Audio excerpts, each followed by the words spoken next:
German soldiers mocked bazookas until one infantry squad destroyed 12 Panthers in minutes. December 18, 1944, 14:30 hours. The snow-covered fields outside Krinkelt, Belgium. Obersturmführer Ernst Bachmann stood in the commander's hatch of his Panther Aujav G, watching American infantry scramble through the hedgerows like frightened rabbits. The temperature had dropped to 19 degrees Fahrenheit, and his breath crystallized the moment it left his mouth. He could smell the pine sap from the Ardennes forest mixing with diesel exhaust. "They're bringing up their tube weapons," his gunner reported. Bachmann almost smiled. Tube weapons. That's what the Wehrmacht called the American M1 Bazooka, and the name itself was a joke. It sounded ridiculous, like something a child would name. "Nee, let them," Bachmann said, his voice steady with the confidence of a man who'd survived 3 years on the Eastern Front. "Those toys can't penetrate our frontal armor. We've tested them. 60 millimeters of sloped steel. The warhead detonates on contact. Maybe scratches the paint." His reasoning was impeccable. The mathematics worked. The Panther's glacis plate sat at 55 degrees, effectively doubling its protective value to 120 millimeters. The American M9A1 rocket carried 1.59 pounds of pentolite, capable of penetrating maybe 80 millimeters of vertical armor. Basic geometry meant the Americans would need a miracle. Bachmann had read the intelligence reports from Normandy. American bazookas had bounced off Panthers like tennis balls off concrete. The Führer himself had mocked them in a staff meeting, calling them stovepipes or frightened boys. "All Panzers, advance," Bachmann ordered into his radio. "Ignore the infantry. Push through to the depot." 12 Panthers lurched forward, their Maybach engines growling, each one a 45-ton fortress, moving at 15 miles per hour through the Belgian countryside. Behind them, the entire German offensive hung in the balance. If they could seize the American fuel depot at Bullingen, Army Group B would have enough gasoline to reach the Meuse River, maybe even Antwerp. The American infantry squad ahead looked pitiful. Maybe 8 men huddled behind a stone farmhouse wall. One of them hefted a bazooka onto his shoulder. Bachmann could see the soldier's hands shaking from 400 meters away.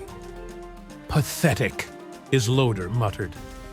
What Obersturmführer Ernst Bachmann didn't know was that the tube on that soldier's shoulder wasn't an M1 bazooka. And in exactly 8 minutes, all 12 Panthers would be burning hulks. The Americans had changed the rules. 700 yards behind that farmhouse wall, Staff Sergeant James Hendricks was thinking about his daughter's 3rd birthday. She'd turned 3 on December 10th. He'd missed it. He'd missed every birthday since she was 6 months old. Hendricks was 28 years old, a coal miner from Harlan County, Kentucky, before the war. He'd joined up in '42 after his younger brother got killed at Kasserine Pass. Now he commanded 2nd Squad, Baker Company, 23rd Infantry Regiment, 2nd Infantry Division. He'd been in combat for 43 consecutive days. His hands weren't shaking from fear. They were shaking because he hadn't slept more than 2 hours at a stretch since December 1st, and the last hot meal he'd eaten was 3 days ago. Cold K rations and melted snow. That was breakfast, lunch, and dinner. "Sarge, those are Panthers," Private Eddie Morrison said, his voice climbing an octave. Morrison was 19, from Philadelphia, and he'd been in Belgium for exactly 6 days. "I know what they are, Eddie." "The manual says—" "I know what the manual says. The manual said, don't engage German heavy armor with bazookas unless you can hit the side or rear armor. The manual said the M1 bazooka was ineffective against frontal panzer attacks. The manual said, "Call for tank destroyers or artillery support." But there were no tank destroyers. The nearest TD battalion was 12 miles north, getting chewed up by SS Panzer Grenadiers, and the artillery was rationing shells because supply convoys couldn't get through the German advance. 3 days ago, Hendricks had called for fire support and been told, quote, "Sorry, son, you're on your own." Hendricks hefted the weapon in his hands. It wasn't an M1. It was heavier, thicker, longer. The tube measured 60 inches compared to the M1's 54. The rocket inside weighed 9 pounds instead of 3.5. M9A1 Super Bazooka. That's what the ordnance officers called it. The Germans didn't even know it existed. It had arrived at the 2nd Infantry Division Supply Depot on December 12th, shipped straight from the Aberdeen Proving Ground without fanfare, without field manuals, without proper training documentation. Just 50 launchers and 300 rockets dumped at a forward supply dump with a 2-page instruction sheet that might as well have been written in ancient Greek. Use against armored targets. Effective range 150 yards. Avoid backblast area. Good luck.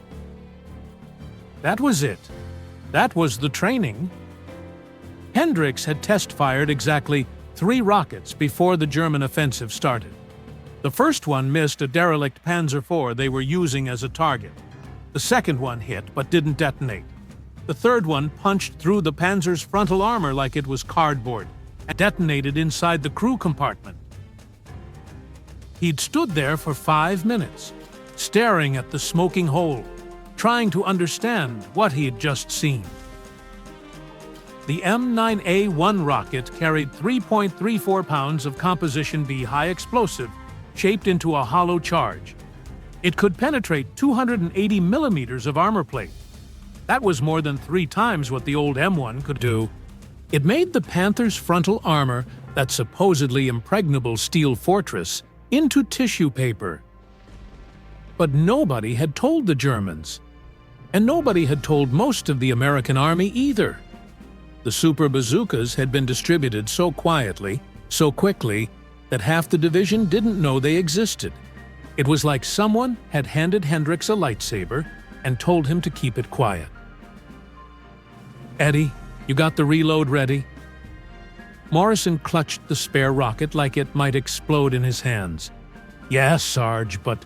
"No buts. When I fire, you reload. 5 seconds. That's all we've got." Private First Class.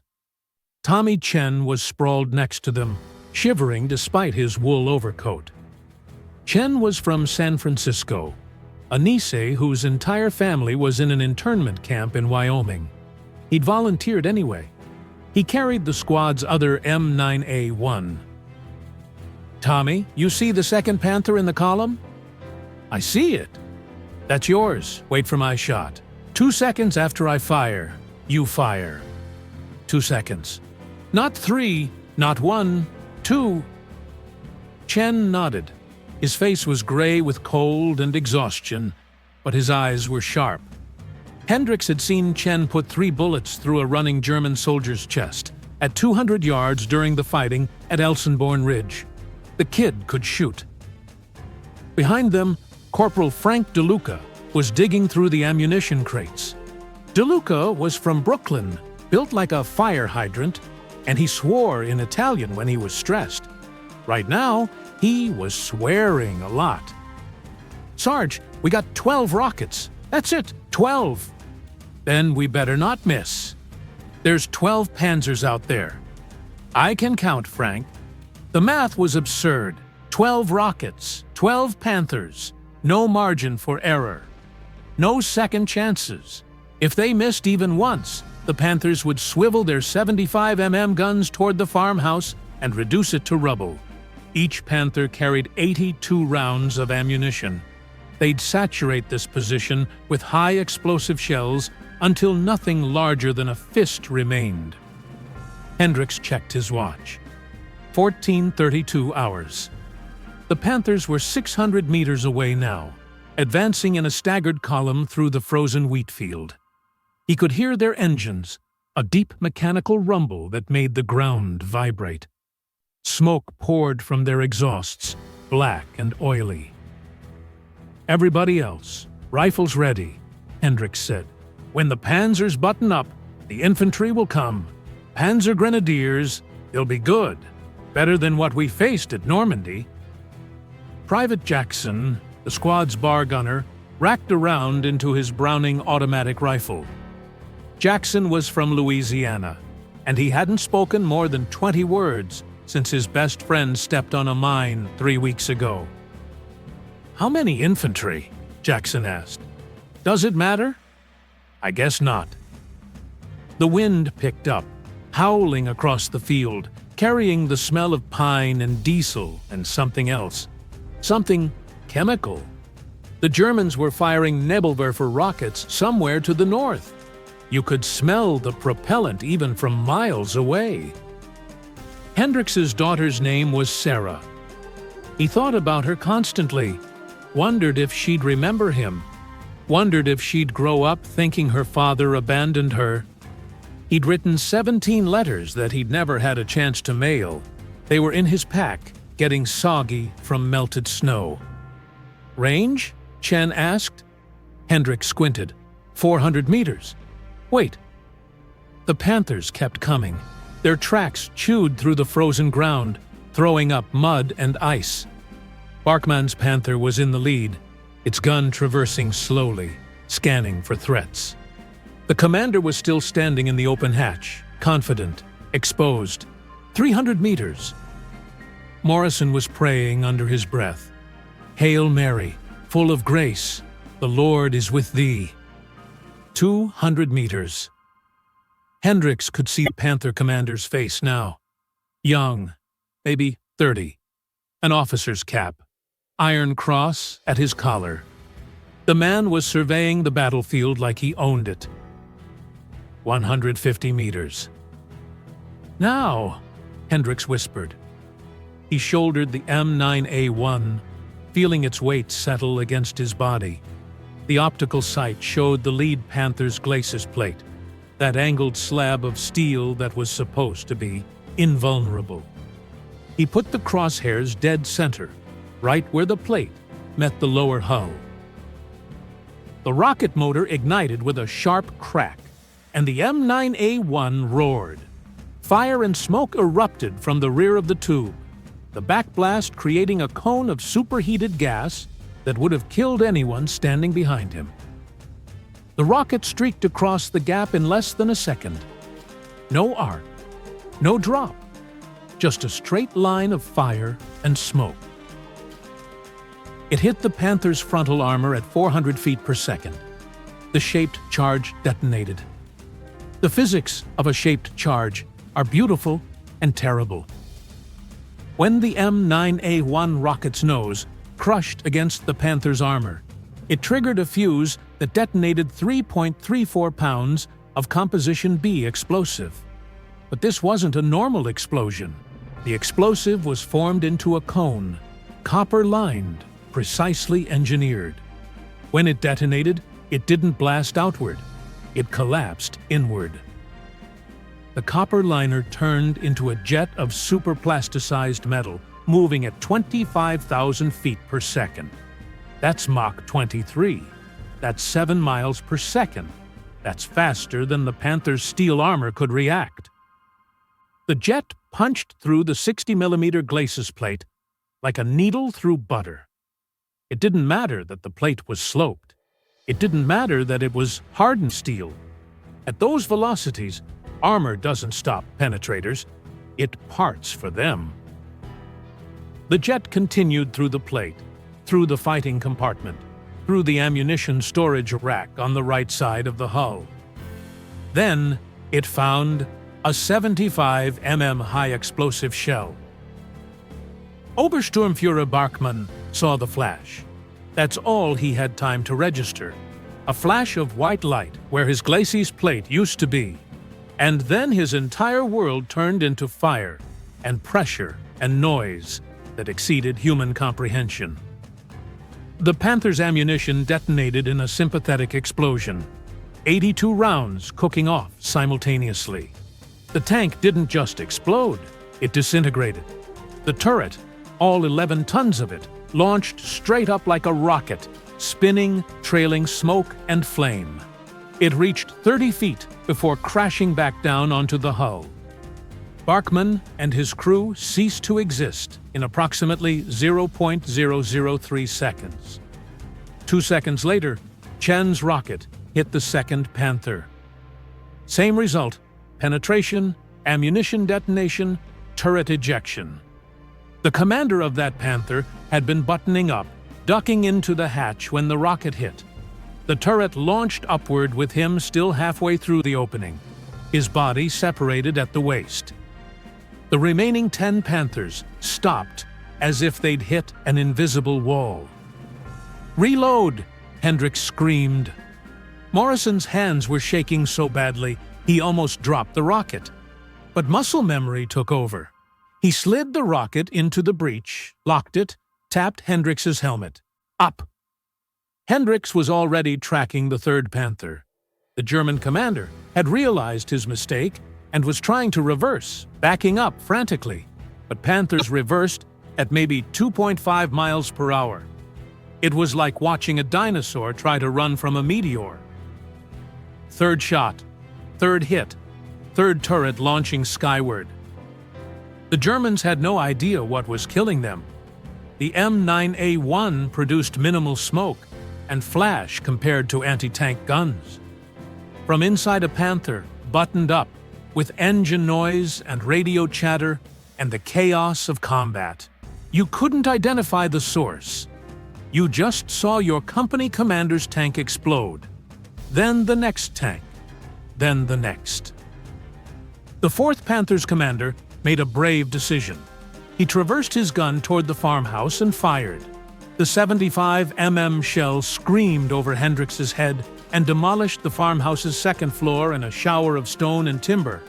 The shock wave knocked Morrison flat. But the shot gave away his position. Chen put a rocket through his frontal armor before the smoke cleared. "4 down!"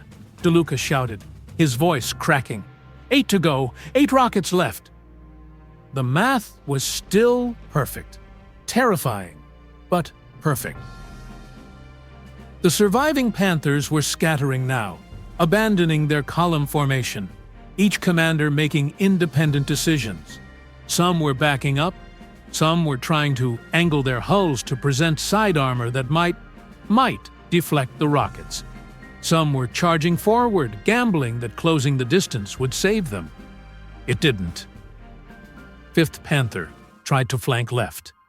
Hendricks tracked it through the optical sight, leading the target, compensating for movement. The rocket hit just behind the driver's compartment. Penetration.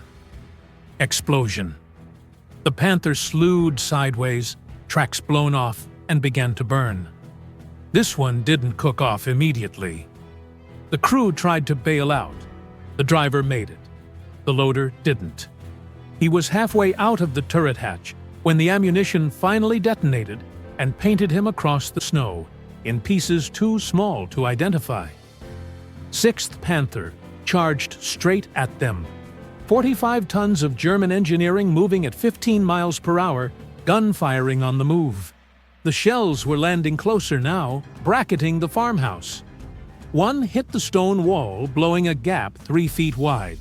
Rock fragments sprayed across the squad. Private Jackson took a piece of stone in the shoulder and went down hard. Chen fired, hit, explosion. The Panther kept rolling for another 20 yards, dead, but not stopped, momentum carrying it forward even as fire poured from every hatch.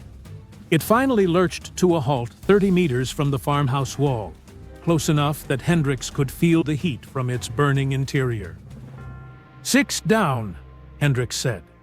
His voice sounded distant in his own ears. 6 left. Morrison was loading the 7th rocket, but his hands were bleeding now. One of the rock fragments had shredded his left palm.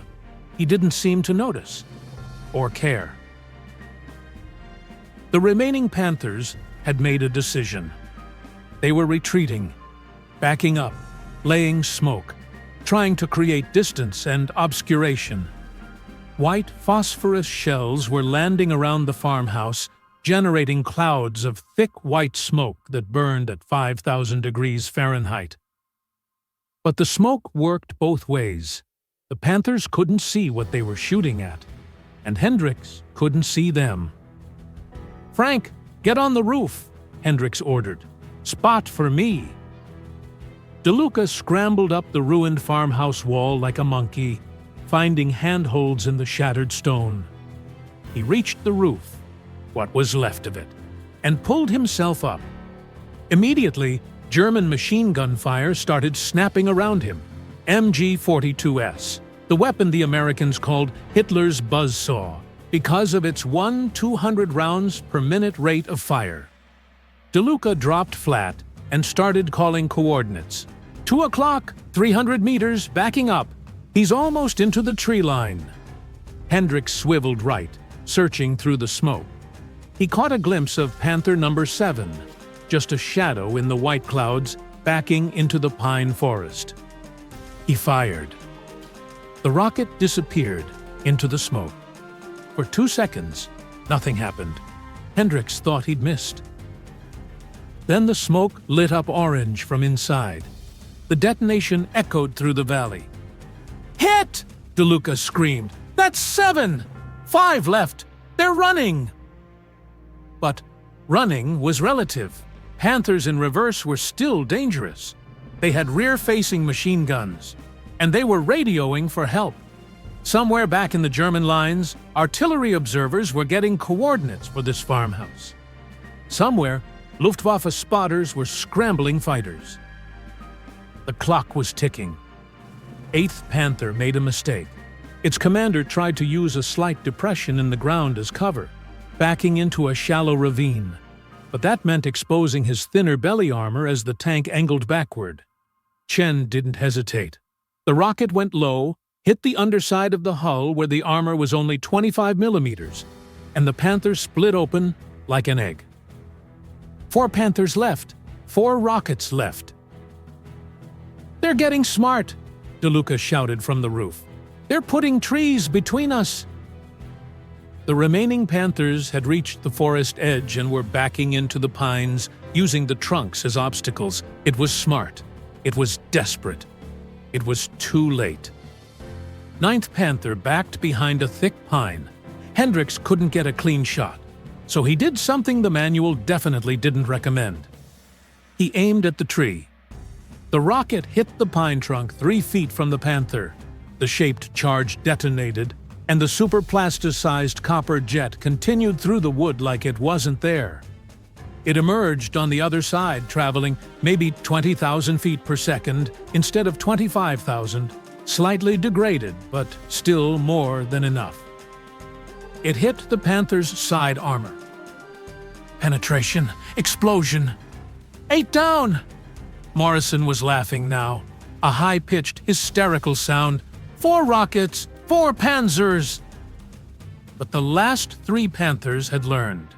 They weren't backing up anymore. They were gone, disappeared into the forest, racing away at whatever speed they could manage through the trees. The commanders had abandoned the offensive, abandoned their infantry, abandoned everything except the overwhelming urge to survive. Hendricks could hear them, engine noise fading into the distance, could smell their exhaust mixing with smoke and burning metal. "We got 3 more rockets," Chen said. "Should we chase them? Into the forest? Against buttoned-up panzers with the machine guns?" "I guess not." "They're done," Hendricks said. "They're running. Let them run." Silence fell across the battlefield. Or not silence. Nothing was silent with 8 Panthers burning within 300 meters. But the absence of incoming fire, the absence of engine noise, the absence of that specific tension that comes from being targeted by tank guns. DeLuca climbed down from the roof, breathing hard. "Sarge, I don't... How did we..." "Yeah," Hendricks said. "Yeah." Morrison was sitting against the farmhouse wall, staring at his bleeding hands like they belonged to someone else. Jackson was conscious, cursing in Louisiana French, clutching his shoulder. Chen was methodically checking his rifle, his face expressionless. 9 Panthers, destroyed or disabled, in approximately 8 minutes. By 8 men with a weapon the Germans didn't know existed. The news traveled fast. By 1600 hours, every German unit within 5 miles knew that something had gone catastrophically wrong at the Krinkelt approach. 12 Panthers deployed. 3 returned, their commanders babbling about American superweapons that punched through frontal armor like it was cloth. The reports landed on the desk of SS Brigadeführer Fritz Kreimann, Chief of Staff for 6th Panzer Army. Kreimann was 52 years old, a veteran of World War I, holder of the Knight's Cross with oak leaves. He'd planned armor operations on 3 continents. He'd written the manual on panzer tactics. He read the reports 3 times. Then he crumpled them up and threw them across the room. "Lies," he said. "Hysteria.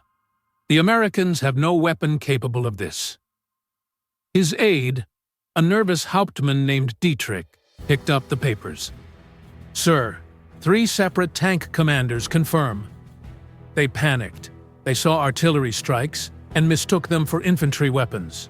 Or their covering for incompetence. "Sir, the physical evidence." "What evidence? Destroyed panzers? That happens in combat, Dietrich. It happens when commanders bunch their armor in column formation and present easy targets."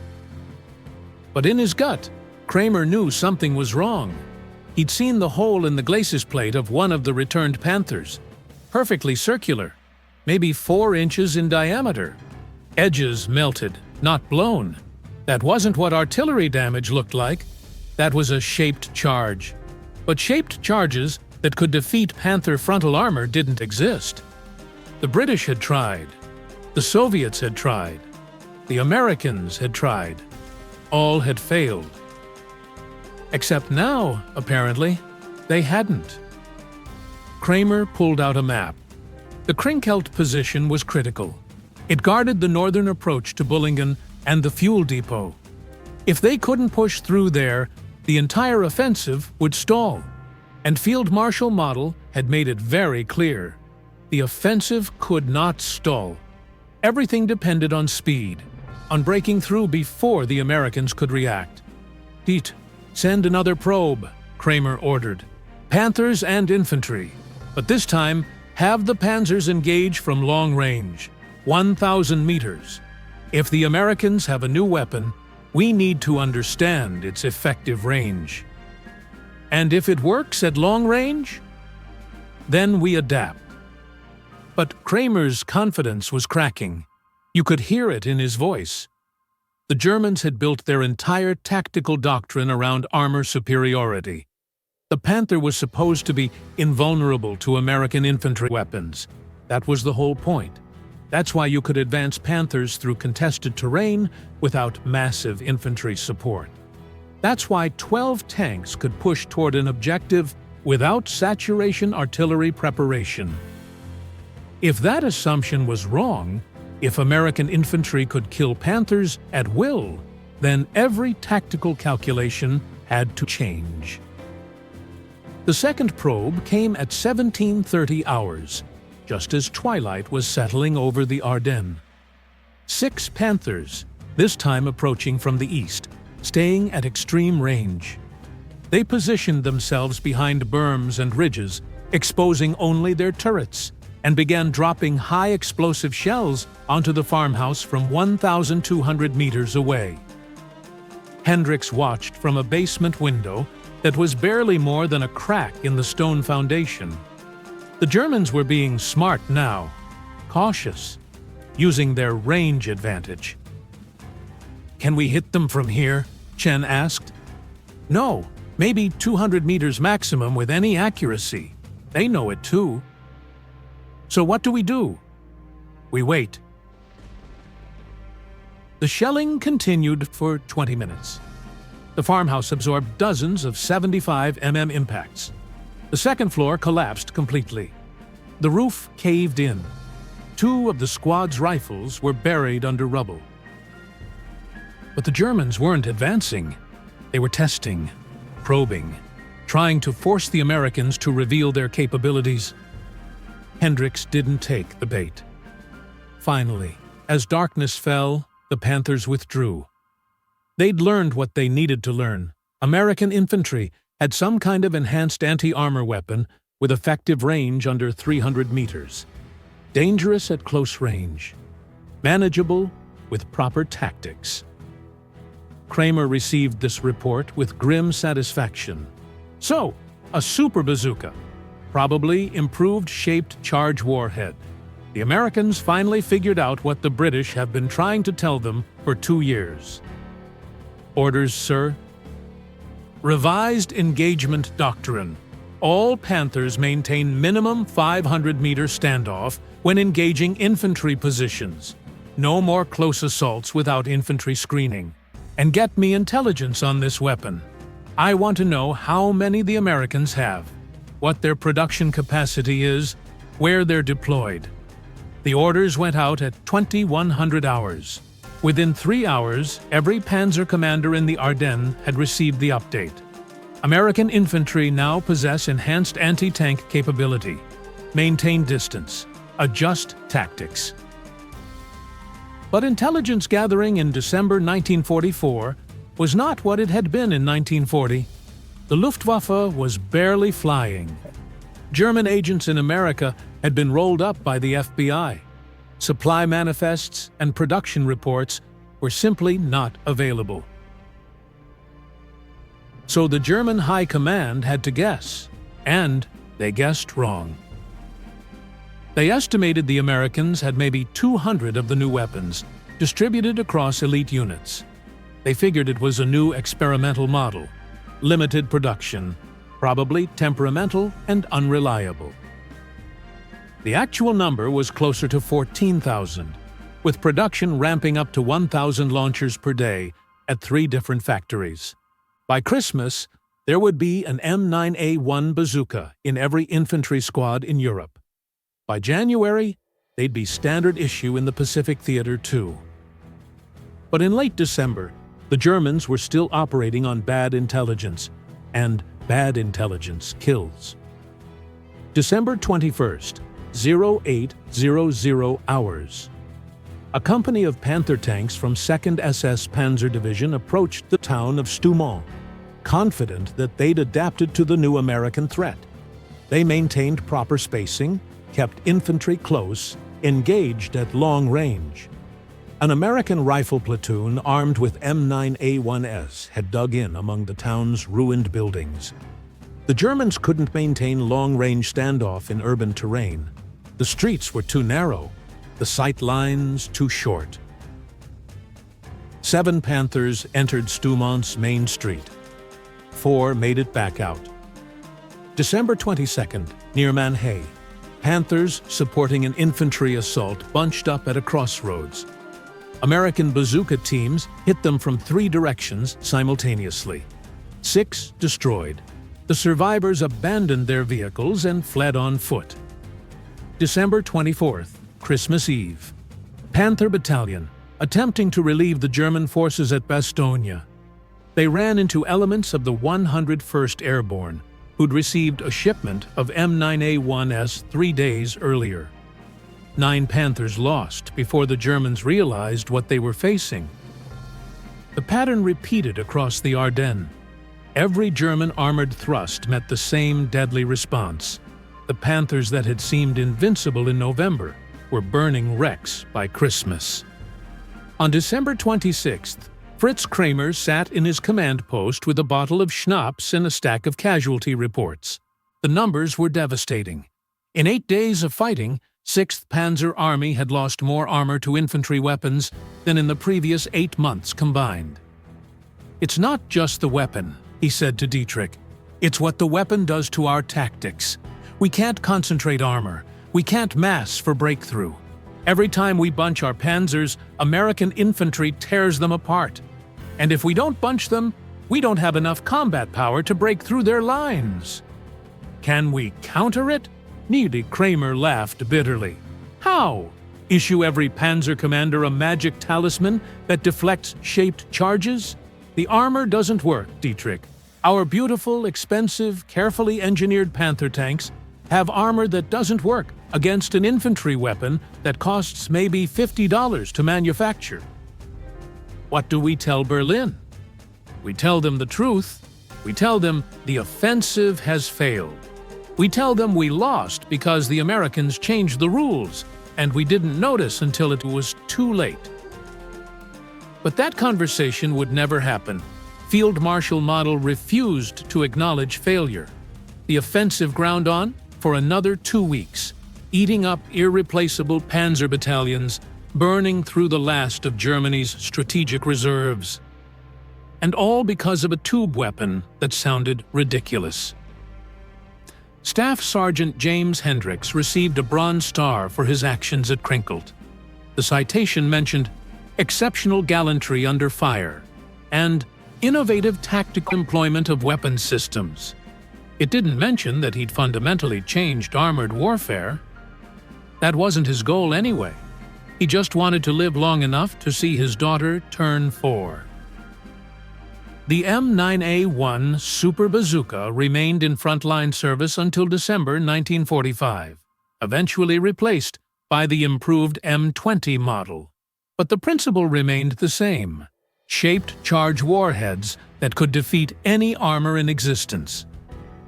The Germans tried to adapt. They added extra track armor to Panthers. They welded spare track links onto hulls. They applied Zimmerit paste to prevent magnetic mines. None of it mattered. The M9A1's penetration was so extreme that field expedient armor was useless. By January 1945, German tank commanders were refusing orders to advance through terrain where American infantry might be dug in. The psychological impact exceeded the physical damage. Every forest, every town, every hedgerow became a potential death trap. Oberst Hans von Luck, commander of 21st Panzer Division, wrote in his diary, "The Americans have given their infantry the power to kill our armor. This changes everything. A panzer is no longer a fortress. It is a coffin on tracks." The data bore him out. In December 1944, American forces destroyed or disabled 623 German tanks and assault guns in the Ardennes alone. Of those, approximately 340, over half, were attributed to infantry portable anti-tank weapons. That ratio was unprecedented. In Normandy, infantry weapons had accounted for maybe 15% of German armor losses. Artillery and friendly tanks did most of the killing. But the Super Bazooka changed the calculus. Suddenly, infantry didn't need to wait for tank destroyers or artillery support. They could kill armor themselves. And they did. Enthusiastically. The psychological effect rippled through the Wehrmacht. Tankers who'd survived years on the Eastern Front, who'd fought at Kursk and Kharkov, started showing symptoms of combat fatigue after weeks in the Ardennes. They described the sound of a Super Bazooka firing as the most terrifying noise in the world, because you never heard it until after it killed you. The other side of the story is less discussed. The Super Bazooka gave American infantry confidence. Prior to December 1944, GIs feared German armor. A Panther or Tiger appearing on the battlefield could shatter entire companies, sending men fleeing in panic. But once they realized they could kill Panthers, that they had a weapon that worked, their morale skyrocketed. Private Eddie Morrison, who'd been praying Hail Marys during the Krinkelt engagement, wrote home in January, "We're not afraid of their tanks anymore. We've got the tools to handle them. It's almost funny. They spend all that money building these huge metal monsters, and we can blow them up with a tube that costs less than a radio." Tommy Chen never wrote about his experiences.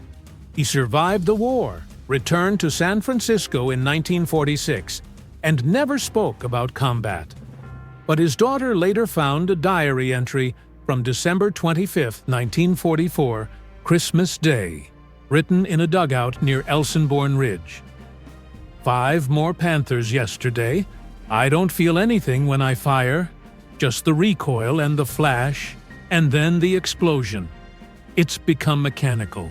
Point, shoot, reload. Like working on an assembly line, except the product is dead Germans. I should feel guilty. I don't. I should feel proud. I don't. I just feel tired. But we're winning. I know we're winning because they run now. The panzers that used to terrify us, they run. That has to mean something.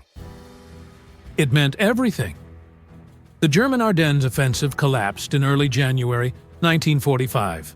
Multiple factors contributed: supply shortages, air superiority, Allied reinforcements. But the failure to break through American infantry lines was critical, and that failure traced directly back to the inability of German armor to survive contact with American rifle squads. Fritz Kramer surrendered to American forces in May 1945. During the interrogation, he was asked what single weapon had most surprised German commanders in the final year of the war. His answer was immediate: the improved American bazooka. We thought we understood American capabilities. We thought their infantry was poorly equipped. We were wrong. That weapon cost us the Ardennes, possibly the entire war. The interrogation officer noted Kramer's bitterness. He seemed personally offended that the Americans had developed an effective anti-tank weapon, as if it were unfair. Maybe it was unfair. War usually is. The broader implications rippled through military theory for decades. The Super Bazooka demonstrated that armor, which had dominated warfare since 1939, could be effectively countered by infantry weapons. This triggered a decades-long race between armor and anti-armor technology that continues today. Modern shaped charges can penetrate over 1,000 millimeters of steel armor. Modern tanks carry reactive armor that detonates outward to disrupt incoming jets. It's an endless escalation. Measures and countermeasures. Attack and defense. What started in December 1944, in a frozen Belgian field, when 8 exhausted American infantrymen discovered they could kill Panthers. James Hendricks survived the war. He returned to Harlan County in September 1945, reunited with his daughter Sarah, who was then 4 years old and barely remembered him. He went back to coal mining. He never talked about the war. When other veterans at the VFW asked about his Bronze Star, he'd change the subject. But Sarah remembered one conversation years later, when she was 15, and pestering him to explain what he'd done to earn the medal. "I used a new tool," he said. "The other side didn't know we had it. That made all the difference." What kind of tool? The kind that evens things up when you're outmatched.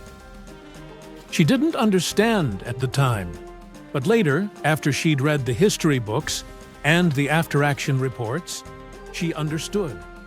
Her father had been part of the moment when American industrial innovation and German engineering arrogance collided, and innovation won. Eddie Morrison became a teacher in Philadelphia. He taught high school history for 38 years. Every year, when his classes reached World War II, he'd spend one day discussing the importance of technological adaptation in warfare. He never mentioned his own service, but he'd bring in photographs of destroyed Panthers and ask his students, "What do you think killed these tanks?" They'd guess artillery, airstrikes, other tanks. "Infantry weapons," he'd say. "Foot soldiers with portable rocket launchers. Never underestimate the underdog who's adapted to survive." Frank DeLuca opened a restaurant in Brooklyn. Tommy Chen became an engineer for Boeing. Private Jackson The bar gunner who took shrapnel in the shoulder died in 1957 from complications related to his wounds. His widow received a letter from James Hendricks that simply said, "Your husband helped save my life in Belgium. I never forgot. I never will." The farmhouse at Krinkelt still stands, rebuilt after the war. There's a small plaque on the wall now, installed in 1994 for the 50th anniversary. It reads, "On this site, December 18, 1944, elements of 2nd Infantry Division engaged German armor in the opening days of the Battle of the Bulge. Through courage and innovative tactics, they helped halt the German advance." It doesn't mention the Super Bazooka. It doesn't mention the 12 Panthers. It doesn't explain how 8 men changed the course of armored warfare. But the veterans who visit know. Every year, a few of them make the pilgrimage. They stand in front of that farmhouse, or what's left of it, and they remember the moment when the rules changed. When the tube weapon that sounded ridiculous turned out to be the most important infantry innovation of the war. The joke inside the Pentagon, repeated for decades afterward, was that the Germans lost the Battle of the Bulge because they thought bazooka was a funny word. But it wasn't really about the name. It was about assumptions, about the danger of believing your own intelligence reports when they confirm what you wanted to believe, about the catastrophic cost of underestimating your enemy. The Germans assumed American infantry was poorly equipped because it had been poorly equipped in North Africa. They assumed the Americans couldn't innovate fast enough to matter because their previous weapons had been inadequate. They assumed their armor superiority was permanent because it had been permanent for 4 years. All 3 assumptions were wrong, and those wrong assumptions cost them 623 tanks in 1 month. There's a broader lesson here about the nature of conflict. Superiority is always temporary. The advantage you have today will be countered tomorrow. The weapon that seems invincible will meet its counterweapon, and when it does, all your tactics and doctrines and confident predictions will mean nothing. Ernst Bachmann, the Panther commander who died in the first engagement at Krinkelt, had survived the Eastern Front. He'd fought at Kursk. He'd knocked out Soviet T-34S at ranges exceeding 1,000 meters. He was experienced, skilled, confident. And he died in approximately 0.003 seconds because the Americans had changed the rules. James Hendricks, the coal miner from Kentucky who just wanted to see his daughter's birthday, didn't think of himself as a revolutionary. He was just trying to survive. But survival, when you're outmatched, requires adaptation. And adaptation, when it succeeds, changes everything. The Super Bazooka wasn't the most sophisticated weapon of World War II. It wasn't the most destructive, but it might have been the most consequential, because it broke the myth of Panzer invincibility at precisely the moment when that myth was holding together Germany's last major offensive. What if the Germans had known? What if their intelligence services had discovered the M9A1 during its development and warned the Panzer commanders? Would the Ardennes offensive have been called off? Would they have developed different tactics? Would the war have ended differently? Probably not. By December 1944, Germany was losing. The material balance was too lopsided. But the Super Bazooka accelerated the end. It turned what might have been a long, grinding battle into a decisive defeat. It saved lives, American lives certainly, but also German lives, because shorter wars kill fewer people than longer ones. And it established a principle that governs warfare to this day. Infantry armed with the right weapons can kill anything. Armor is not invincible. Air superiority is not guaranteed. Technological advantage is temporary. The only permanent advantage is the willingness to adapt faster than your enemy. That farmhouse in Belgium is quiet now. The fields where the Panthers burned have been replanted. Wheat grows there. In summer, you can stand where Hendrik stood and look toward the tree line where the German armor came from, and you'd never know that blood and diesel once soaked into this ground. But on cold December days, when the temperature drops to 19 degrees Fahrenheit and the wind howls down from the Ardennes forest, some locals swear you can still smell cordite, still hear the echo of shaped charges detonating, still feel the vibration of tank turrets hitting frozen earth. Maybe it's true, maybe it's imagination.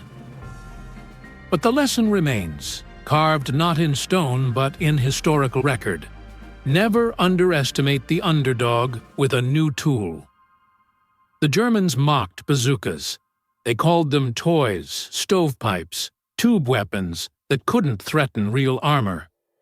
And then, in 8 minutes on a frozen Belgian afternoon, 12 Panthers learned otherwise, some lessons you only learn once.